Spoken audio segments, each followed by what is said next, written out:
দেশ ছাড়ার মাত্র 3 দিন আগে বাংলাদেশ অনূর্ধ্ব-20 দলের অন্দরমহলে তৈরি হয়েছে অস্বস্তিকর পরিস্থিতি। যুব এশিয়া কাপের বাছাইয়ে মাঠে নামার প্রস্তুতির সময়ে প্রধান কোচ জেরার্ড জোন্স ও সহকারী কোচ আতিকুর রহমান মিশুর সম্পর্ক গিয়ে ঠেকেছে এমন জায়গায় যেখানে পরিস্থিতি সামলাতে টিম হোটেলে পুলিশ পর্যন্ত ডাকতে হয়েছে। আগামী 31শে আগস্ট উজবেকিস্তানে শুরু হবে এএফসি অনূর্ধ্ব-20 টুর্নামেন্টের বাছাই পর্ব। মূল পর্বে ওঠার লক্ষ্য নিয়ে 27শে আগস্ট দেশ ছাড়ার কথা বাংলাদেশের। এর ঠিক আগে গত বুধবার ঢাকার টিম হোটেল হলিডে ইনে দুই কোচের মধ্যে উত্তপ্ত পরিস্থিতি তৈরি হয়।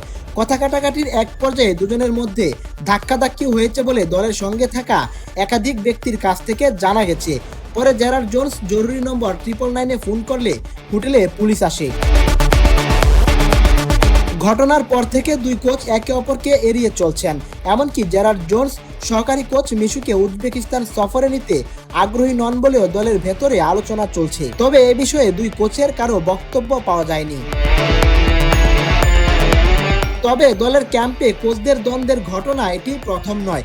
যশোরের শামসুল হুদা একাডেমিতে স্প্যানিশ গোলরক্ষক কোচের সঙ্গেও জেরার্ড জোন্সের দূরত্ব তৈরি হয়েছিল। এক পর্যায়ে সেই কোচ ক্যাম্প ছেড়ে যেতে চেয়েছিলেন বলে জানা গেছে।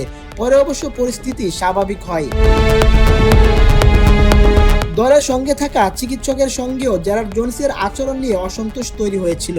ব্যক্তিগত কারণ দেখিয়ে তিনি যশোর ক্যাম্প ছেড়ে চলে যান বলে সংশ্লিষ্টদের ভাষ্য।